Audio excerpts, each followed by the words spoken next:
everyone. Welcome to the Epic Vision Zone. After working almost 30 years in the corporate arena, Marsha has taken her experience as the Executive Vice President of Human Resources and Administration at New Line Cinema and Orion Pictures to create her dream job, owning her own company and doing what she loves.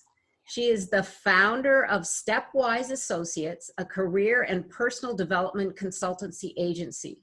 She is also an empowerment coach and a sought-after motivational speaker, having spoken around the country on purpose, passion, and goal fulfillment, as well as the co-author of the Little Black Book, Laws of Leadership for Black Women, as well as being a featured author in the first edition of Speaking of Success. For anyone looking to jumpstart their career or life, Marsha is the woman you want by your side.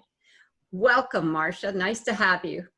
Well, thank you so much for inviting me. It is so wonderful to be speaking with you today. Well, we're happy to have you, and I'll just jump right in here. So why did you leave the corporate world to become an entrepreneur, and how did you feel making that shift? Was it an easy transition, or was it fraught with conflict and fear like it is for many of us? Well, it's always some fear involved, but I'm one for taking prudent risk after making a plan. So I didn't just jump into entrepreneurship. After 30 years, I knew that I wanted to actually start my own business, and I wanted to work with women because I saw so many of us making avoidable mistakes. Now, understand that that didn't start off 1 month and then the next month I start my own company. I actually took several years, and I quietly started to prepare.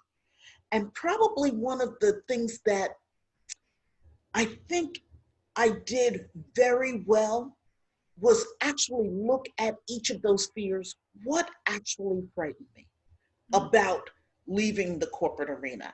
And those things, of course, are money. I was used to getting a steady paycheck, and starting as an entrepreneur wouldn't necessarily mean a steady paycheck. Technology. And you know, Jane, I'm still having problems with technology, and my company is 14 years old. Oh my gosh, I'm with you. I'm guilty.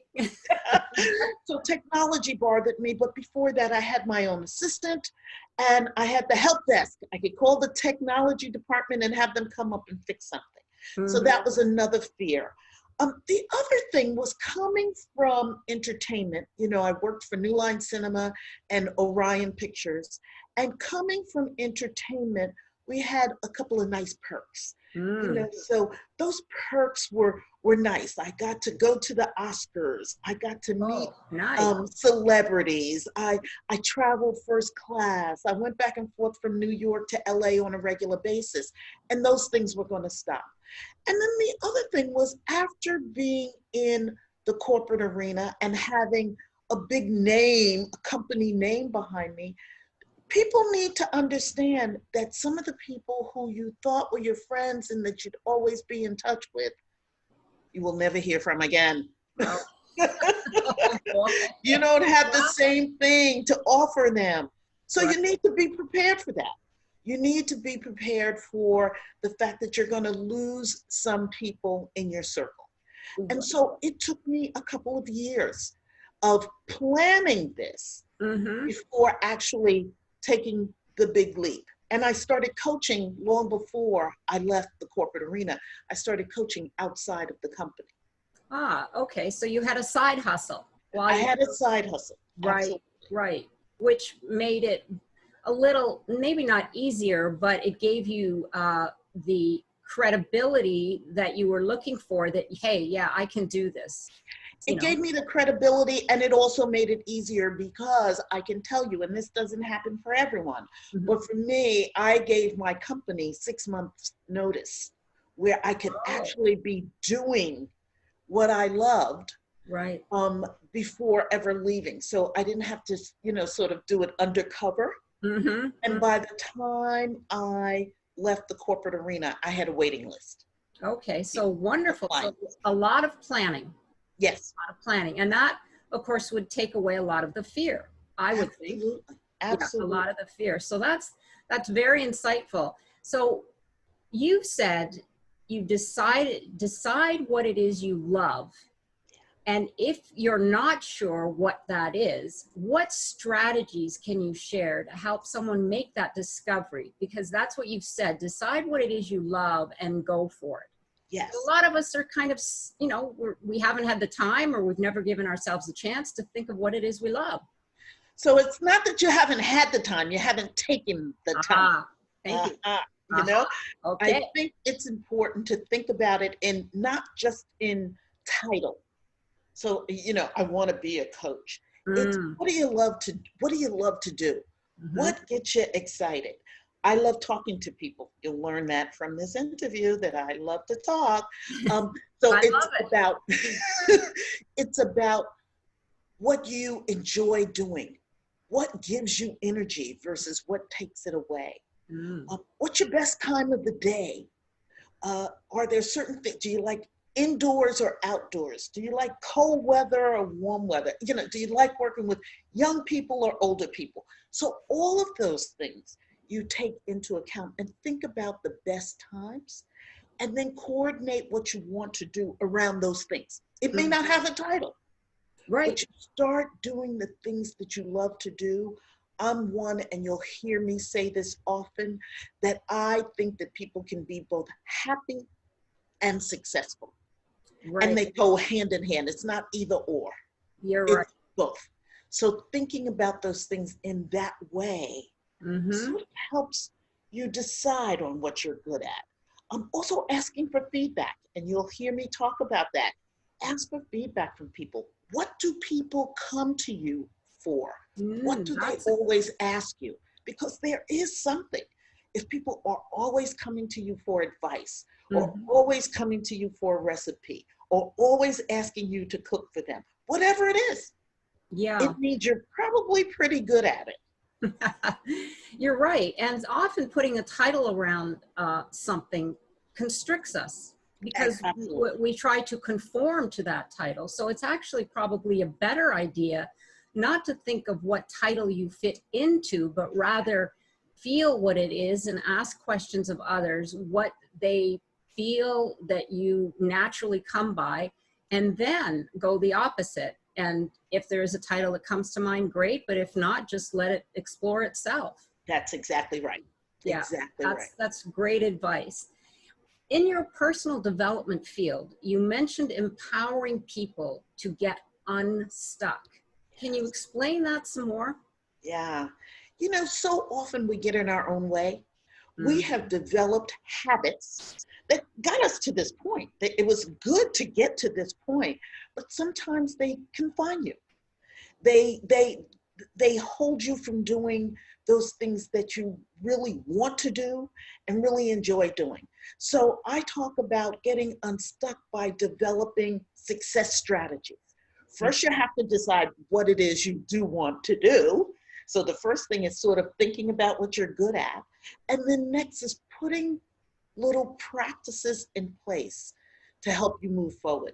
When I'm talking to my clients, I talk about doing things in 15-minute buckets oh, because everybody else says they have no time. So I say, of the 1,440 minutes in a day, give yourself 15 minutes to think and do just a little something that will move you toward that goal. That's how you get unstuck. small You chunk. develop new habits, small chunks. That's a great piece of advice, because often we try to, as my husband likes to put it, eat the cow all at once, which That's right. doesn't sound very appetizing, but you just take little bites, and then the overwhelm starts to subside, you hope, anyway. Yeah. You hope. Yeah. Yeah, you do. You You hope. you but so often we get so overwhelmed that we get nothing done. It's Exactly. like I have no time to do that. So you take the time. Yeah. Yeah, you take the time.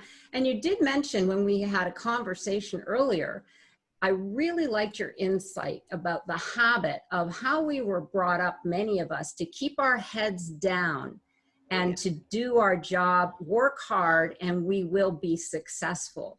So expand on that, because I loved your insight into keeping your head down and why. Yeah, it probably worked at some point long ago.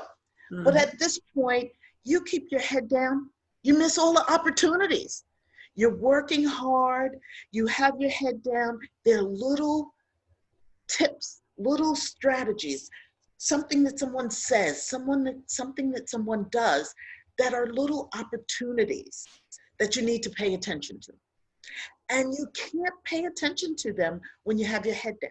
Right. So I say, pick your head up, ask questions, get involved. Networking, which is my big thing. I think you should talk to people. Listen, develop your listening skills, because people will give you opportunities to help them help you. Yes, absolutely.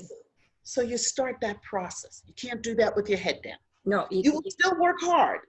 You heard me say, you can't take the elevator to the top. You have to take the stairs.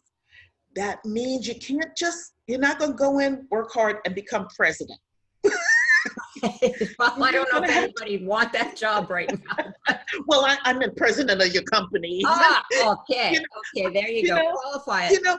I think that it's important for you to understand those things that happen in between. Yes. Because that gives you ideas to move forward. Absolutely. So when you're an entrepreneur, in the morning, you're CEO of the company. By the evening, you're the janitor. Yes. That's so true. And everything in between. And everything in between. Yeah, I love that insight and that quote that you have. You can't maybe say it one more time about the elevator. I love that. You cannot take the elevator to the top. You have to take the stairs. That's a great takeaway. I'll move on to the next question. From your coaching experience, how would you say women tend to define and measure success in life and business? And do we need a better narrative for ourselves? I think we do. And I think that's starting to happen. Okay. I think that women think that they have to do everything else first, and then they'll become happy and successful. And I go back to happy because I think that's an important part of being successful. I think, first of all, people define success in very different ways. So taking some of that time to understand what success looks like for you is important. So put that down. But I also think that you can do both, and you don't blame it on, how often we hear women say, I'm gonna do those things I love when the kids finish high school or when my kids go off to college. I tell people, take those dreams out of storage and put them in place right now. Kids are pretty resilient. They will, you can't give from an empty cup. So if your cup is full, you're giving your kids more than you could ever give them otherwise. So dream big, fill your cup, take the dreams out of storage, and you'll be happy. Your spouse will be happier. Your kids will be happier, all coming from that. Starts with you. Yeah, that's really, really good advice. In our earlier conversation, you said something that really resonated with me. You said, what you do is the vehicle of who you want to be. When you put it in those words, it completely puts your job, your career, your business, even your life in another light. Talk about that a little bit. I think the first thing that comes to mind for me is being authentic. You need to understand what makes you tick. And also being a little vulnerable, Mm. because you sometimes have to ask for things that you want. They don't come naturally. And you also have to know those things that you don't do well. What takes you down that rabbit hole? So it's all of those things, sort of how we're handling this stress that we're going through right now, sort of determines who we are. Right. You know, and I mean, it can be from the smallest thing. I'll give you an example. I am curious about a lot of things. So I can get on the computer and start reading an article or start reading something, and that little box says, read more. Oh, yes. Okay. It is a rabbit hole for me. So to I think we're all prevent, guilty of that. yeah, well, you know, I know that I can waste a lot of time. I have something to do, but I want to finish reading this story. I know that's a weakness of mine. So what I do is, it's so funny, it's here on my desk, an old-fashioned egg timer. Oh, I love it. So I say, okay, I'm going to give it 10 minutes, and then it has to stop. Right. Give yourself permission to do something that grabs your attention, but don't give it all your attention. Right, right. Because then you'll procrastinate, and tomorrow morning you'll be saying, did I ever do that? No, it's not done yet. And you start all over again. Right. So know yourself. Once you understand yourself and what works for you and what doesn't work for you, the things that work for you and that are your strengths, you know, make them stronger, do them well. Those things that you don't do well, you either have to do it and do it with an egg timer, so to speak. Do it, delegate it, or dump it. I love Because that. Do it, it will delegate, take or all your dump time. it. Do it, Yeah. delegate, or dump. Got to put that one in our notes. And I And love. you know, you read from, oh, I'm sorry. No, go ahead. Go ahead. I was just going to say, you know, you read about successful people who've done it already or do it better than you. And Warren Buffett has a thought about all those things you want to do. And I do follow this pretty well. He says, list 25 things, up to 25 things you'd love to do. Okay? That's a big list. That's a big list. You don't even, you probably will not get up to 25, but up to 25.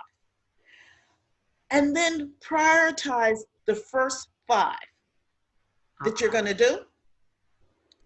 And he said, the other 20 are distractions. Put them aside. Only work on those 5. And every time you find yourself going to one of those other 20, put it aside. Put it aside. Put it aside. So I keep a book that I call my idea notebook. And it has, anytime I come up with something that fits into one of those other 20 things, I write it in the idea book. And then you close it and put it away. Close the book, put it away, work on the 5 that I've decided those are my priorities. So I stick to. That helps me stick to the plan. Stick to the plan. Stick to the plan. Well, so many of us right now, to segue into what's happening in today's world, are working from home. And give us some insight into why we need to develop boundaries in our home office space. Oh, yeah. I've been working from home for the last 14 years. So for me now, with this, all that's going on, working from home has been easier than it has for some. And I also don't have small children at home. So I understand that it's easier for me in a lot of ways. But I also think that you can set boundaries that don't have to be all day. You also don't have to be on the phone or Zoom or, you know, conferences all day, that you have to give yourself time in between. And it's okay sometimes to say no. So someone will say to me, I've been on calls all day. I haven't had time to eat. I said, well, it's because you set up that time. Mm-hmm. So you can take blocks of time. Remember, I do things in 15-minute buckets.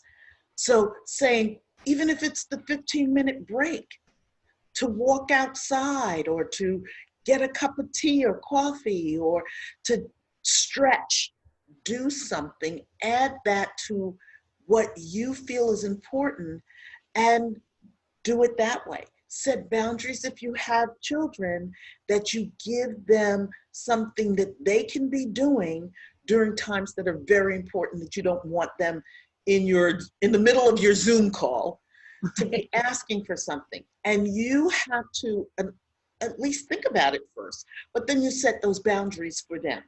You have something that might be on your door that says, when this door has the red sign, it means you can't open it. Mm-hmm. But you have to develop that. You can't just tell children, you have to be quiet all day. Not going to happen. Right. The red sign is on, I need you playing in another part of the apartment or another part of the house because this is important to me. Kids understand better than you think. We actually don't set the boundaries for them. Mm-hmm. We also need to set boundaries, and I've been doing this for years, is people know that they cannot reach me by text or cell phone after a certain time in the evening. Oh. Because I cut it off. Right. So I don't know that you've called. I don't know that you've sent me a text. Right. You can't do that if it's your lack of planning on your part does not constitute an emergency on mine. Oh, I like that. So after a certain time, guess what? I'm on my time. So lack of planning on your part does not constitute an emergency on my side. That's exactly right. We all need to learn that and learn that one. Yeah, we need to have that on a big board. A big board. Because when I was in corporate America, there was a sign in my office that said that. It said that then, and I have followed it always. Yeah, it's fabulous. Yeah, I also think that it's important to decide your best time of the day. Mm-hmm. And to give it to yourself whenever possible. Now, that's not always going to be the case.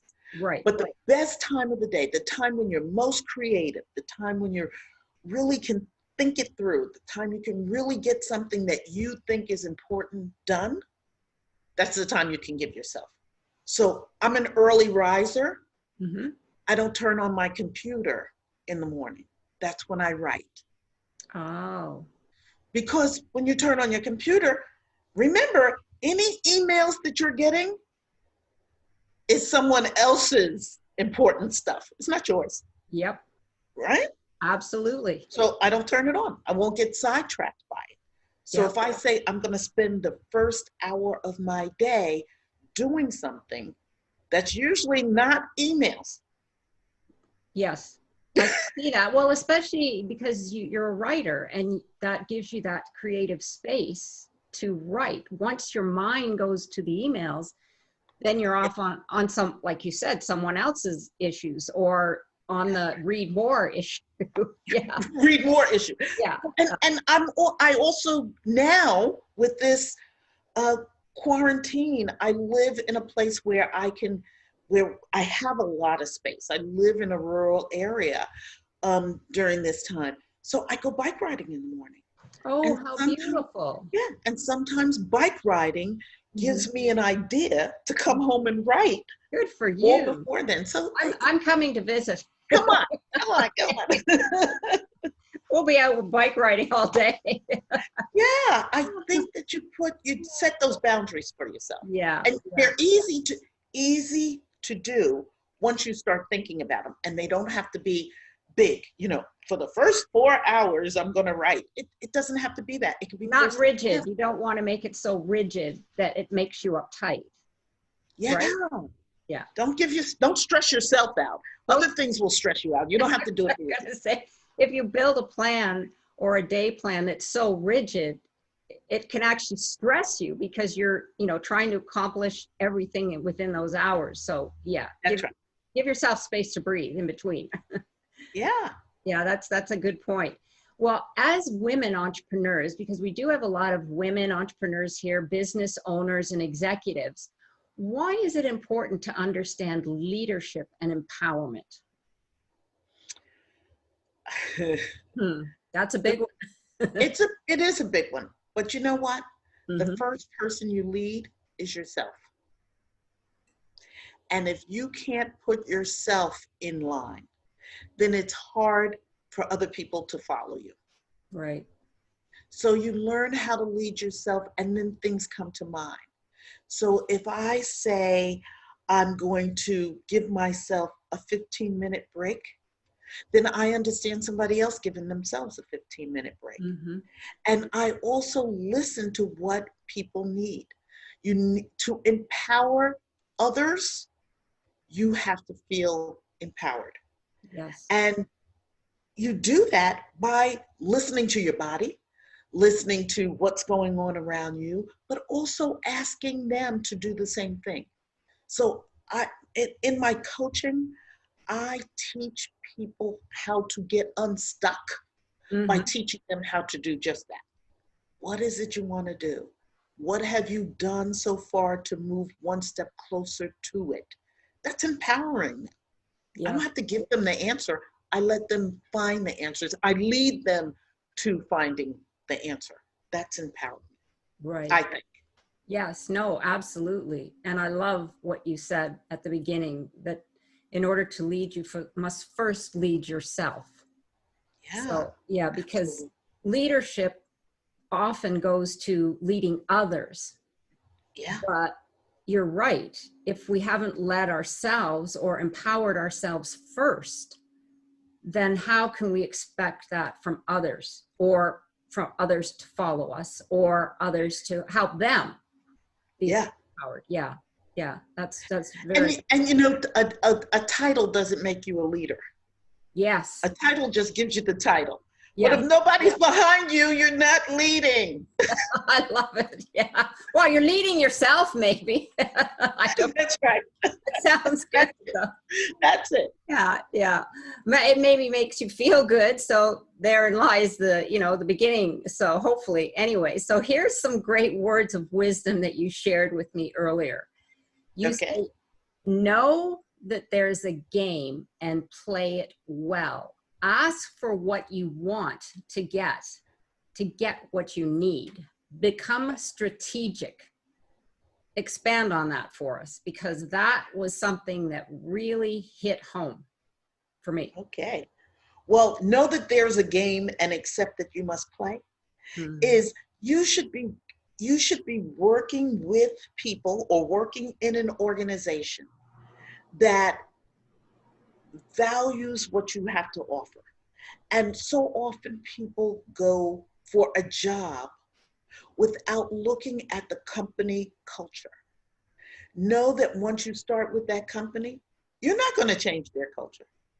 Their culture is already there. So know what that game is. And before you can break the rules, you have to know the rules. You have to understand the rules. So know there's a game there. There's a strategy there. And accept that you have to be part of that strategy. You Mhm. can't go in trying to change everything right away. You need to understand. So that's in terms of know there's a game and accept that you must play. What's the game? You can't go in with a football at the baseball field. You can't. You're Won't right. work. Some people might So try, but it doesn't work.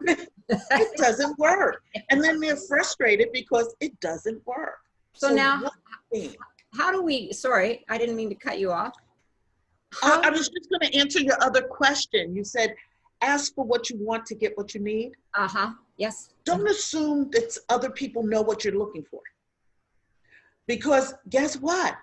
You just started out saying, what if I don't even know what I'm looking for? You know, what makes me happy? Right. Once I know what makes me happy, what I need, I should be able to tell someone what I need and ask for help if I need it. Yes, that's a big issue with a lot of individuals, especially women. We don't ask for what we need, especially more in the corporate environment, because we feel that that might make us look incapable, or that That's that we're not, we don't have the job skills. but really it's never been a problem with myself, but I know many of my friends have dealt with that. But there's also ways that you can get around that by asking without looking like you don't know what you're doing. I like to ask people's opinion about things that I even know about already. Because then when I'm asking their opinion about something I don't know about, it doesn't seem strange. Right. Yeah. That's a good idea. I think we'll do that. Now, just taking that concept, does that apply to entrepreneurs as well, in the sense that ask what you need, or know that there's a game that you're playing and play it well? Yeah, I think so. And it's very important to do. When I say know that there's a game, know that there's also a what's in it for them. Mm. So before I'm asking for something, what can I give them that they might need as well? Right. That's a strategy. It's a strategy. And the other thing that I say to women all the time, learn how to use strategy over emotion. Mm. It's important to do. And you have to play with that a little bit, because we could get so frustrated, and we're working all day and we're working hard and we're doing all these things. It's easy to show emotion and know that oftentimes people are assuming you're going to be emotional anyway. So I say, okay, what strategy can I put in place instead? Right. Yeah. Good words of advice. I love the title of your book, The Little Black Book. I just fell in love with that. The book has been called A Mentor in Your Pocket. Yes. That's enough for me to want to buy a copy right now. In fact, I have to get my copy. Yes, absolutely. Give our audience a little taste of what the book is, and then I would love for you to read a little excerpt from this gem that you have co-created. So give us a little insight first about the book. I first should hold it up. Oh, yes. It's a little black book with pink writing. I love it. I love it. And it's one that you can stick in your purse and go back to it and just pick up little things. The chapters are small. And the chapter first starts off talking about an issue. Then it's a cultural code, things that we do that sometimes sabotage ourselves and get in the way. And then the end of the chapter has 4 or 5 bullet points that we call mama-isms. And mama-isms are things that we were taught. We've heard it. I don't care what ethnicity you are, you've heard some of these, and you just thought, that's what my mother always said, or that's what my grandmother always said. Or, absolutely. But we've all heard it, know. But an example is, my mother would say, don't you come out of that room until you fix your face, if I was angry or annoyed. Okay. And what that is watch your body language. Ah. You see how it translates? Right. Yes. So absolutely. It's like, pay attention to some of these things that we've heard along the way. Mm-hmm. Speak up. What you have to say is just as important as what others have to say. Yes, absolutely. Learn how to sit at the table and speak up, even if it's repeating something. And all women have kind of gone through that point.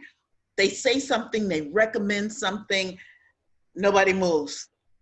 Get around the table a little bit, a guy says something, changes one word, maybe, says one word, and they say, oh, Jim, wonderful idea. Now you're stewing, because that's what I said all the time. And I say, Jim, I am so glad you agreed with me. Oh, I love it. Oh, that is so clever. I love it. You see, I didn't get angry. Yeah. That's not emotional, strategy. Right to Jim, you. I'm so glad you agreed with me. Now we can work on that project together and we'll just knock them dead. I'd love to be in the room when that happened, to see Jim's mouth drop open. And go, I've done it many times, and their mouth always gosh, drops. you are so clever. I love it. I love it. And then so you have a little chapter there on communication skills. And the reason I bring that up is because today is so important with our communication skills, more so than it ever has been, due to the internet, what we're doing here. Content is king, is what everyone is, you know, professing, that we have to have all this content. So communication skills are number one in today's world. And you have a little excerpt that you read, and I would love for the audience to hear it from your little black book. Ooh, ooh, ooh. Okay, so the chapter is chapter 13, and it says communicate clearly in person and on paper. And I'm just taking little sentences from this chapter. Sure. Communication is both a skill and an art. People will judge your intelligence by the way you speak. Be sure to handle your grammar correctly. Use correct sentence structure at all times. Enunciate words. Increase your vocabulary and improve your mastery of the English language. You'll need effective communication skills to inspire, persuade, influence, and motivate others. You'll need these skills to make various presentations, pitch ideas, deliver facts that support your work, or when you're ready to ask for a raise or a promotion. Written communication is important. So learn how to write, understand how to send emails, text messages, understand that your phone will incorrectly correct some of the work you do. So I hate that autocorrect. We get it. That autocorrect will do you in. But so on the other hand, you can always blame it on autocorrect. That's right. Right.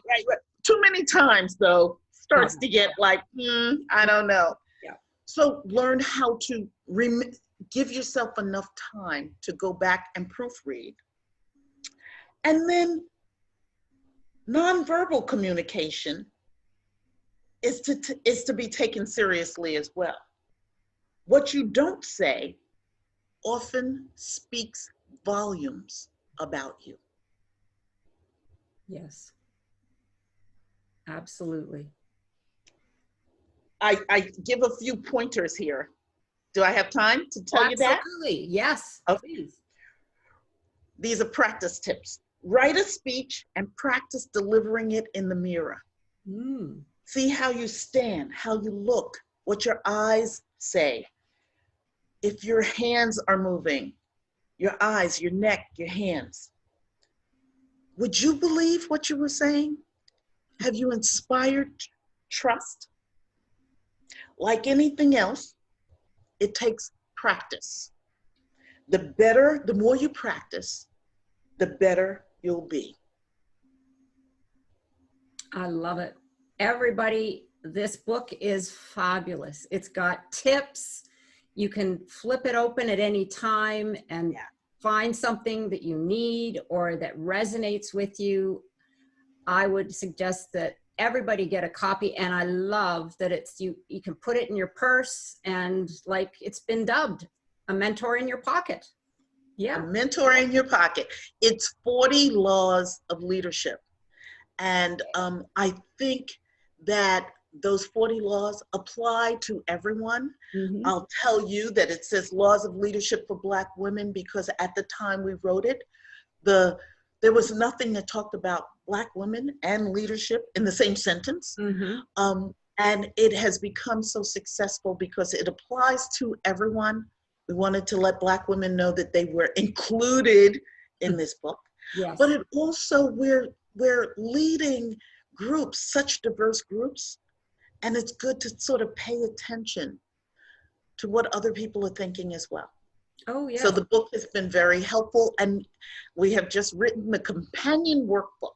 I was going to So, ask that. So is that available now, or are you yeah, still? oh, both are on Amazon. Both are on Amazon. Okay. The companion workbook actually follows the same chapters, and it goes over a little bit about each one of these topics. Mhm. And then it says, have you ever experienced this before? If so, how? And how have you handled it? Mm. If you have not experienced it before, how would you handle it? And it gives you an exercise to do for each chapter. Okay, so there it is, the two, and we will have all of the links on your bio page for individuals to go and purchase the book. Before we come to an end here, I have a couple of questions for you that are kind of fun. Okay. But I love to ask everyone these questions, seeing as we're in the Epic Vision Zone. Okay. The first question, and I love that you're creative, so let's see where you go with this. If your life were an epic story, what would the title be?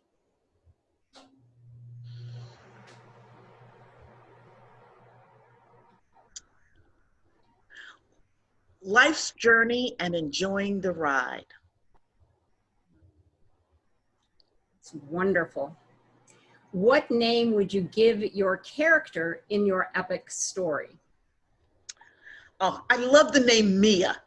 For I have no, I cannot explain it. I've always loved the name Mia. And remember, I have 3 sons, so I have no daughter. Oh, no. Otherwise, I'd have a daughter named Mia, I guarantee. Okay, Mia it is. If how would you characterize your life in your epic story?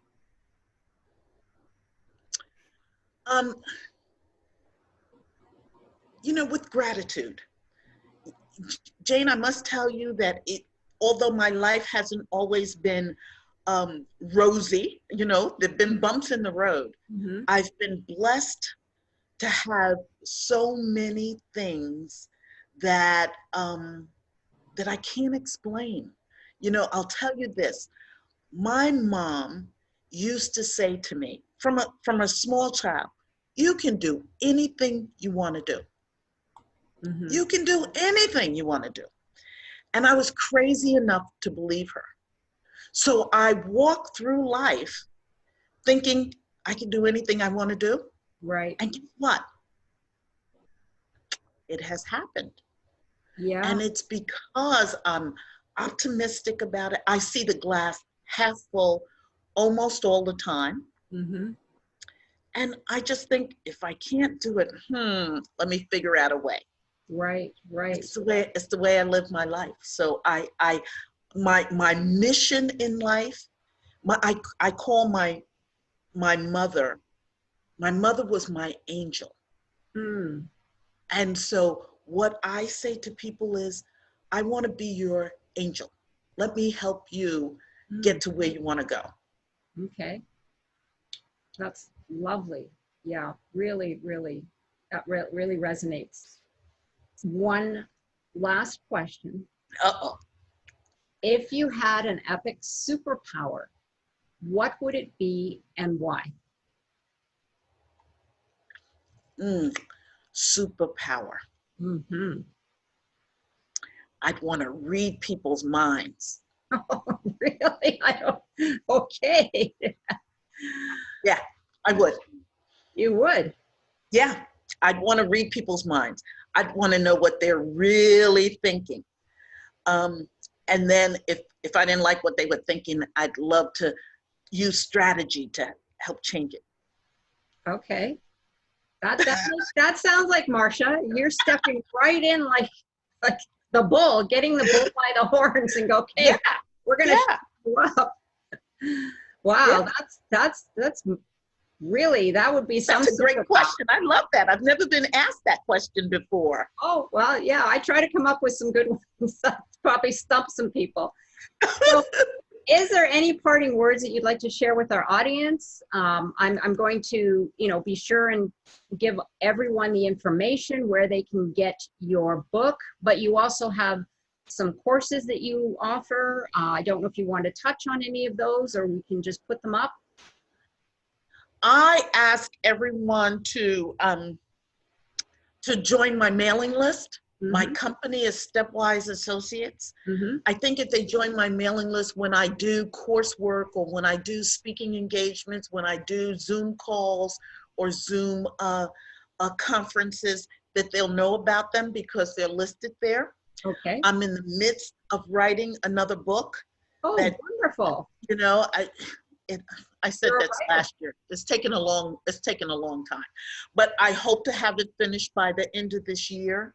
Okay. Once again, it's around sort of life-changing. You know, the working title has something to do with the choices we make and making good choices, chances, and changes in life. Sort of things around that. My target market is always women, though it's not just for women, but I'm writing to women to you know, pull their dreams out of storage and do certain things with it, or have ideas to share with them. And just, they can follow me on any social media platform. I'm not so much on Twitter. I'm not fast enough. Okay, I'm not either. I'm just not but fast we'll have all your links so that people can connect, and please keep us posted when that new book that you're creating is ready, because I'm sure I, for one, am going to want a copy, and I would hope that many of our audience listeners would love to get a copy as well. And like Marsha said, just join her email list, because there's so much wonderful information and tools and knowledge from this lady. I just can't thank you enough. And the best part of the show is connecting with us and having you tell us what you thought. So get on my Facebook page and write a comment. Tell us what your epic takeaway was. And from there, we'll get a conversation going. And if you have any other questions for Marsha, we'd love to hear from you as well. So Marsha, I appreciate you. I appreciate your time. And thank you so much for coming on and sharing your wisdom, knowledge, and tools, and your love, because I can feel the love coming from you. And thank you. Hope to see you again soon sometime. Please, please. And once we're not in these challenging times, I hope that our paths will cross in person, not just on video. Oh yeah, I'm with you there. We've got to do the in-person thing. So absolutely. Thank you so much for joining us here at the Epic Vision Zone, and we'll see you next time. Thank you so much. Bye-bye. Bye-bye.